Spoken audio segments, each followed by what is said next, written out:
So we were reading capacities and volume, और हम दो कैपेसिटीज़ पढ़ चुके थे, वॉल्यूम हम सारे पढ़ चुके हैं। आज हमें पढ़ना है functional residual volume, vital capacity and total lung capacity. पढ़ते हैं फंक्शनल रेसिडुअल वॉल्यूम क्या होता है। Volume of air that remain in lungs after normal expiration. Normally expire करने के बाद कितनी एयर आपके लंग्स में रह जाती है उसको हम कहते हैं फंक्शनल रेसिडुअल वॉल्यूम।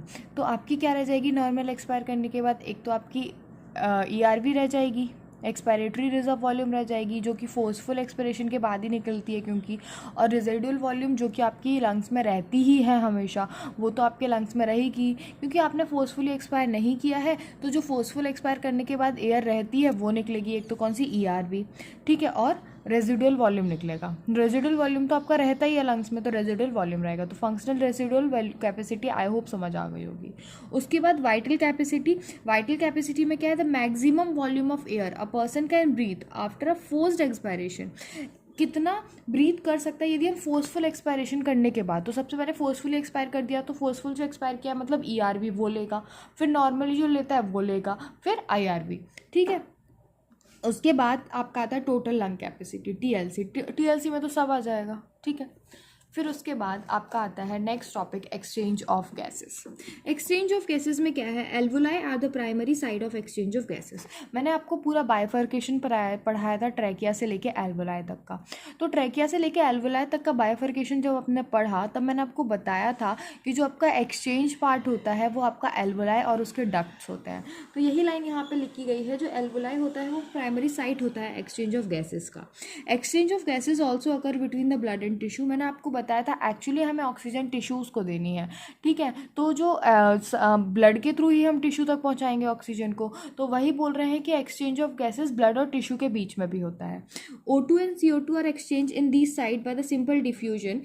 ये कैसे एक्सचेंज होगा, कैसे ट्रांसफ़र होगा गैसेस का, मेनली बाय डिफ्यूजन होता है, based on the pressure gradient या फिर कंसनट्रेशन ग्रेडियंट। हम कंसनट्रेशन ग्रेडियंट क्रिएट करते हैं कि इधर ऑक्सीजन कम है इधर ज़्यादा है, तो ज़्यादा से कम की तरफ ऑक्सीजन चली जाएगी। तो वो एक कंसनट्रेशन, एक प्रेशर ग्रेडियंट तैयार करने के बाद हम ट्रांसफ़र एक्सचेंज करवाते हैं, ठीक है। उसके बाद बोला गया है solubility of gases as well as thickness of membrane involve in the diffusion are also some important factor that can affect the rate of diffusion. तो देखो जितनी ज़्यादा गैस सॉल्युबल होगी उतनी जल्दी डिफ्यूज़ कर जाएगी, और थिकनेस मेम्ब्रेन की जितनी कम होगी उतनी जल्दी गैस आपकी डिफ्यूज़ कर जाएगी। तो सॉल्युबिलिटी और थिकनेस और प्रेशर कंसनट्रेशन ग्रेडियंट, ये तीन फैक्टर हैं जो क्या करते हैं, अफेक्ट करते हैं आपका रेट ऑफ डिफ्यूजन। तो हमने क्या सीखा इस पैराग्राफ से, हमने सीखा कि जो हमारे गैसेस हैं वो कैसे डिफ्यूज़ कर रहे हैं, डिफ्यूजन के थ्रू डिफ्यूज़ कर रहे हैं। कैसे एक्सचेंज हो रहा है, डिफ्यूजन के थ्रू हो रहा है।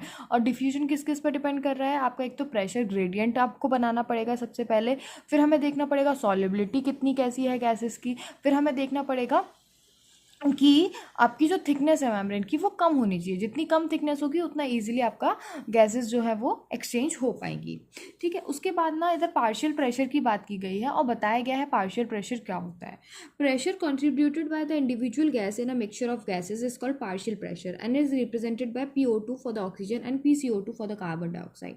देखो जैसे हमारे पास एक कंटेनर है उसमें बहुत सारी गैसेस हैं, तो ऑब्वियसली एक गैस कोई अपना प्रेशर पर्टिकुलर प्रेशर लगा रही होगी, तो उस गैस का जो पर्टिकुलर प्रेशर होगा एक मिक्सचर ऑफ गैसेस में, जैसे एक कंटेनर है उसमें आपका O2 है, CO2 है, हाइड्रोजन है। तो यदि हमें पता करना है O2 का प्रेशर क्या है तो हम उसको लिखेंगे PO2, partial pressure of O2, क्योंकि O2 का पूरा प्रेशर तो नहीं होगा। तो पार्शियल प्रेशर आई होप समझ में आ गया होगा क्या होता है। Pressure contributed by the individual gas in a mixture of gases is called partial pressure, और उसको रिप्रेजेंट कैसे करते हैं, PO2 for oxygen, PCO2 for carbon dioxide. Partial pressure of these two gases in the atmospheric air and the two sides of diffusion are given the table. अब आपको ये table पढ़नी है, टेबल मैं आपको पढ़ाऊंगी ये अच्छे से।